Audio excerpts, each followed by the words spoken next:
देखिए अगला क्वेश्चन जो है क्वेश्चन नंबर 3, जो कि एक्सरसाइज कौन सी चल रही है हम लोगों की 13.3। चैप्टर कौन सा है? प्रोबेबिलिटी। क्लास कौन सी है? 12। एक से लेके 2 क्वेश्चन तक हम लोगों ने करा दिए पहले लेक्चर में। अगला क्वेश्चन है क्वेश्चन नंबर 3, इसको कराने जा रहे हैं। ठीक है।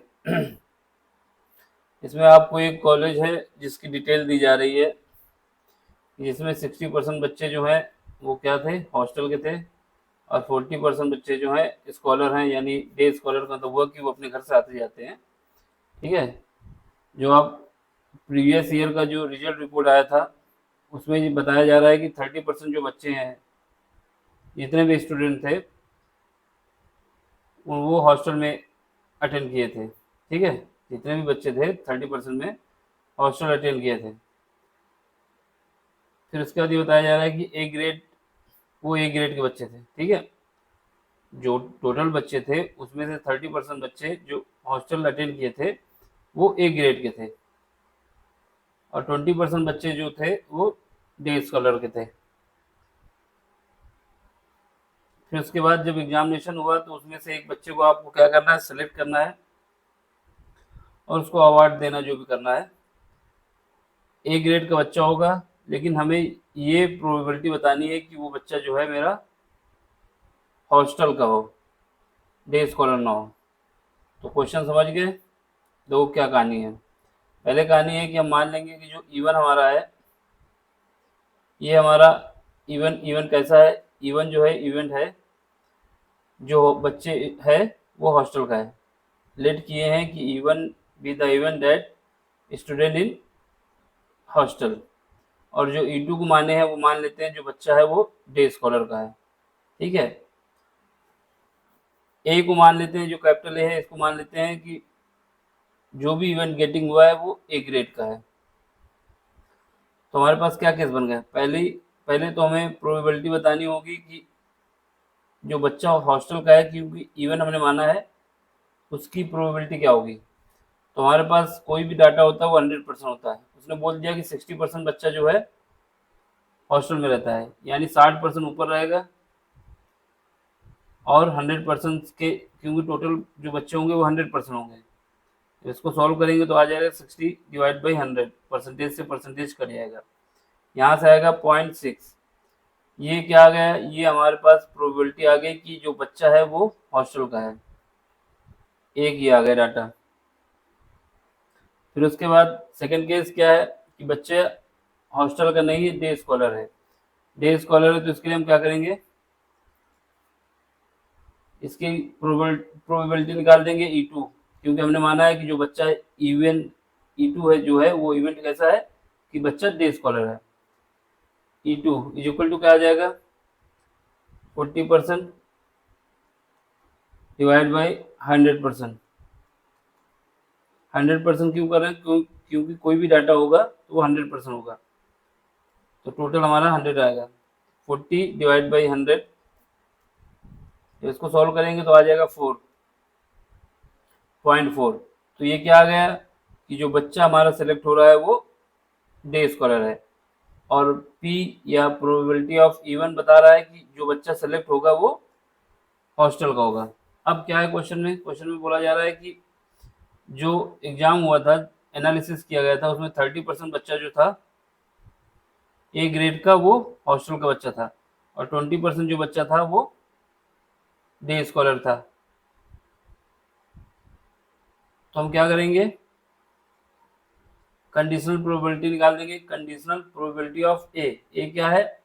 जो बच्चा सेलेक्ट हुआ है ए ग्रेड का वो हमारा हॉस्टल का बच्चा है। तो conditional probability of A, select किया गया बच्चा कहाँ का है? हॉस्टल का है। हॉस्टल का है यानी E1। ठीक है। कितने परसेंट है? 30%। डिवाइड बाई किसे करेंगे? 100 से। तो ये क्या आ जाएगा? 0.30। दूसरा क्या आएगा? बच्चा जो है हमारा डे स्कॉलर है, अगर वो सिलेक्ट होता है तो उसकी प्रोबेबिलिटी क्या होगी? कंडीशनल, क्योंकि E2 को माना है हमने क्या कि बच्चा जो है डे स्कॉलर है। तो ये क्या आ जाएगा? 20 डिवाइड बाई 100। तो यहाँ से आ जाएगा 0.0। अब हमारे पास क्या है, ये दो डाटा आ गए, दो डाटा यहाँ पे निकला है ऊपर, एक E1 निकला, एक E2 निकला प्रोबेबिलिटी के साथ। अब हमें निकालना क्या है, हमें जो फाइंड करना है, ये फाइंड करना है कि जो बच्चा हमारा सिलेक्ट होगा ए ग्रेड का होगा, हॉस्टल का होना चाहिए और ग्रेड ए होना चाहिए, इसकी वैल्यू हमको फाइंड करना है। तो इसके लिए हम क्या करेंगे, कौन सा फार्मूला यूज करेंगे, बायस थ्योरम। बायसेस थ्योरम क्या कहती है, बायसेस थ्योरम में जैसे हमको E1 निकालना है किसके रेफरेंस में, ए के, जो बच्चा सेलेक्ट हुआ है, तो ये फार्मूला बताता है कि probability of E1 into probability of A वो बच्चा जो कि हॉस्टल का है यानी E1 के रेफरेंस में, डिवाइड किससे करेंगे, जो ऊपर है उसको सेम लिख दे नीचे एक बार, probability of E1 into probability of A divide by E1 plus probability of E2 into probability of A divide by E2। ये हमारे पास आ गया।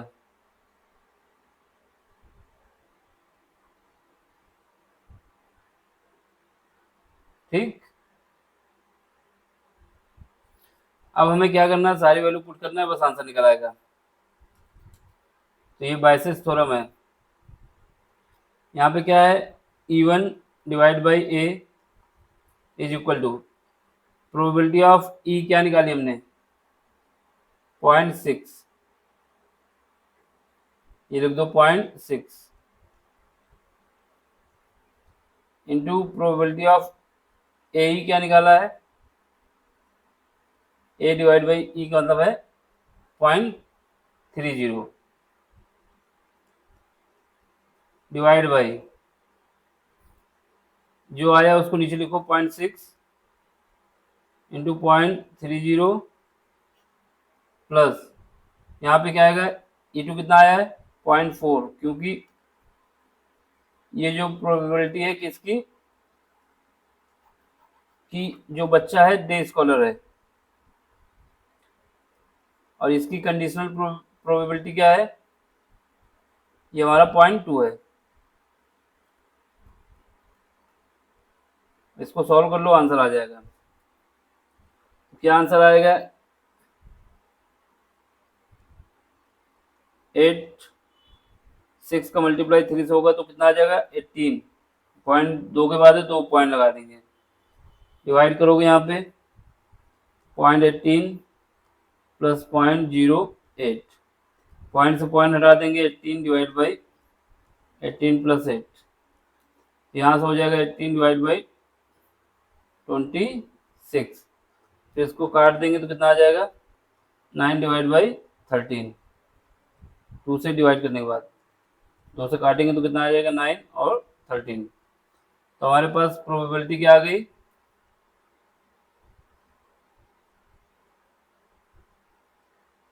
ई probability of E divide by A, यानी वो बच्चा जो सिलेक्ट हुआ है वो हॉस्टल का है और ग्रेड ए में है, उसकी चांस जो है सिलेक्ट होने के 9/13 है। ठीक, अगला क्वेश्चन देखो, इसी में same process same question, biases theorem इसमें भी लगनी है, बस हमको देखना होगा क्या क्या गिवन है। क्वेश्चन में कह रहा है कि आपको जो क्वेश्चन पेपर दिया गया है उसमें मल्टीपल चॉइस क्वेश्चन है, कोई भी टेस्ट होता है, ठीक है। एक स्टूडेंट या तो आंसर जानता है या फिर गेस करेगा। अगर आंसर जानता है तो उसकी जो प्रोबेबिलिटी है वो 3/4 है, और अगर आंसर को गेस करता है तो उसकी प्रोबेबिलिटी कितनी है, 1/4 है। अब आपको एज्यूम ये करना है कि student who guess the answer will be correct, ये हमने एज्यूम कर लिया कि जो बच्चे ने गेस किया है वो उसका वो आंसर सही है, विद प्रोबेबिलिटी कितनी 1/4 है। What is the probability that the student no the answer, आपको ये बताना है कि क्या प्रोबेबिलिटी होगी कि बच्चा जो है आंसर जानता है और वो आंसर हमारा करेक्ट है। चलो इसको भी देख लो, सेम प्रोसेस सेम तरीका। सबसे पहले मान लेंगे कि जो E1 हमारा है क्या है, E1 हमारा है स्टूडेंट जो कि आंसर जानता है, ये इवेंट है E1 इवेंट ऐसा है जो कि स्टूडेंट आंसर जानता है, और E2 इवेंट को हम क्या मानते हैं, वो ऐसे स्टूडेंट जो आंसर का गेस करते हैं। और कैपिटल ए को मान लेते हैं कि इवेंट, ये ऐसा इवेंट है जो कि करेक्ट है। ठीक है, यहाँ से हमारे पास क्या आ जाएगा, प्रोबेबिलिटी ऑफ इवन कितना आ जाएगा 3/4। क्यों आएगा 3/4? क्योंकि क्वेश्चन में गिवन है ये। अगर आंसर जानते हैं तो क्या है वो 3/4। तो इवन हमारा कैसा आ गया 3/4। और E2 कितना आ जाएगा, प्रोबेबिलिटी ऑफ इवन आ जाएगा 3/4। और प्रोबेबिलिटी ऑफ E2 कितना आ जाएगा 1/4। क्यों 1/4 आएगा? क्योंकि क्वेश्चन में गिवन है, ये दो डाटा हमको गिवन है। अब हमें क्या करना है,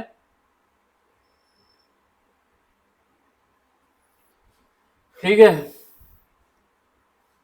तो यहाँ पे क्या है,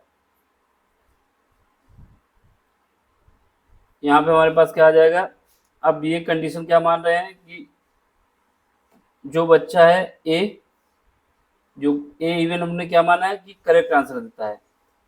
तो पहला क्या है, जो करेक्ट आंसर देता है इवन है वो।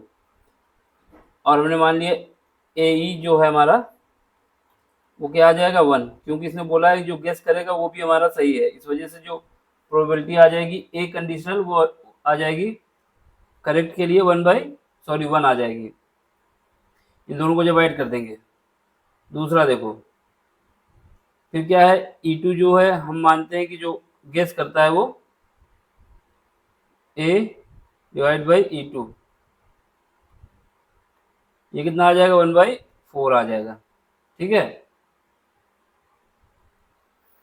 अब हमें क्या करना है, probability that know the answer,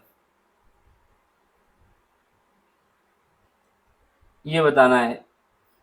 probability of even divide by A, तो वो सारी वैल्यू तुमको क्वेश्चन में दी है, ये गिवन है, ये भी गिवन है। बस हमें क्या करना है, इसको पुट करना है, आंसर निकाल देना है। कौन सी थ्योरम लगेगा, बायसेस थ्योरम। निकालना क्या है, probability of E divide by A, ये हमारा क्वेश्चन मार्क है। सीधे पुट करते हैं, आंसर निकालते हैं।